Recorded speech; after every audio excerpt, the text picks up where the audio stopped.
Hi, welcome back to PR Tech Talk. Normally when I do a project I use STM32 IDE, but you're not locked to that one. You can actually use several platforms, and in this video I thought that we should take a look into the very popular Visual Studio Code. Hope you find it interesting and tag along. Here I have started Visual Studio Code and I work with the assumption that you already have Visual Studio Code installed.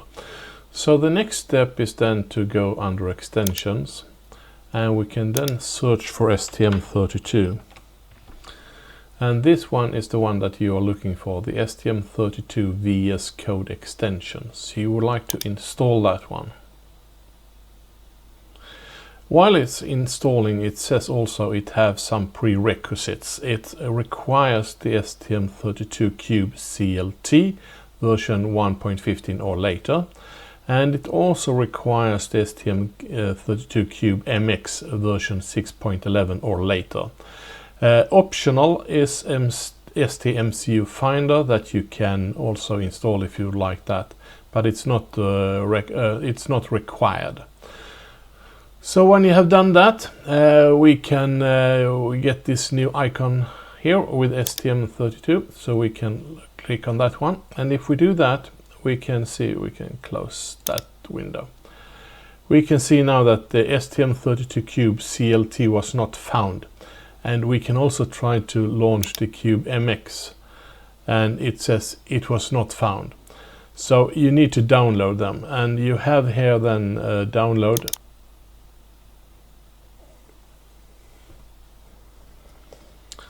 When you come to this part on the STM32 Cube MX installation, take a note of the path, because you might be using this one later on. It depends on if your VS Code finds it automatically or not. But take a copy of that one and just hit next.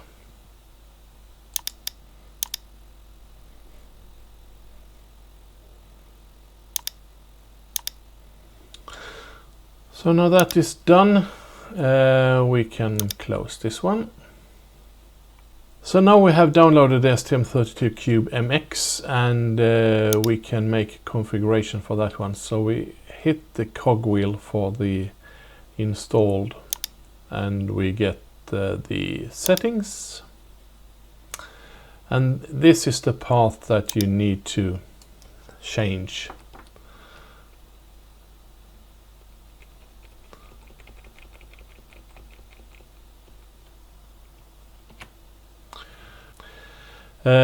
But still we need to also install the STM32 CLT. So we go back to ST's web page. I'm logged in, and we go to the download sections and the STM32 Cube CLT for Windows, get the latest. The same thing with the CLT. Make a note or copy the path it installs itself in. So now that we have installed the CLT, we can also put the path here where we installed it. I always suggest that we make a relaunch of in my case I will just exit the VS Code and I will launch it again.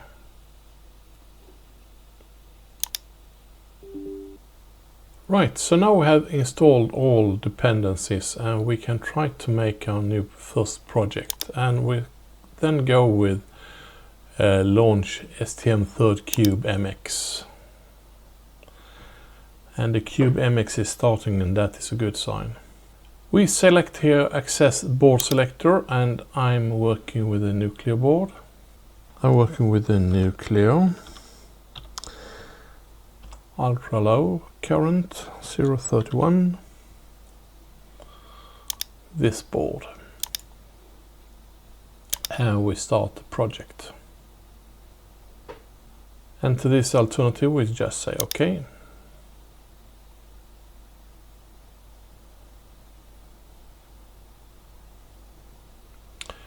Under project manager we give it the project name.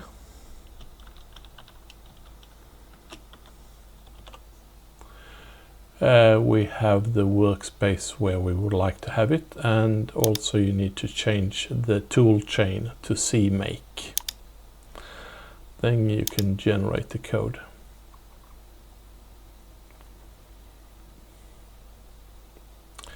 So we can just hit close here and return to Visual Studio Code.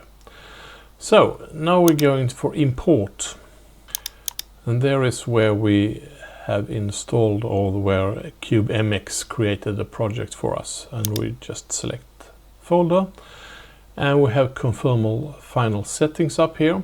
So we have the project directory, and it's a CMake type, and it detects my hardware board, which is the nuclear board, and it's a GCC toolchain. So we just hit import project. Done importing. So here we have the project, and we can open the core and source, and there we have our C main file. So to make a small blinky, we get onto the while one loop here, and we run HAL GPIO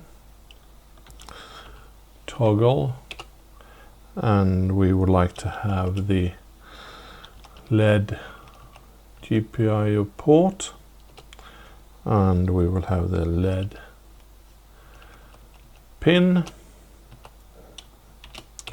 and we will have a small delay so we can see what is happening.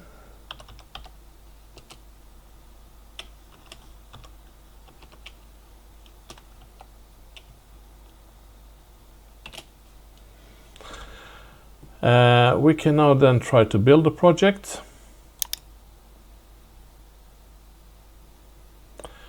And then we hit the debug. So if I press the run code here, we see now that the LED is blinking, and we can stop the debugging.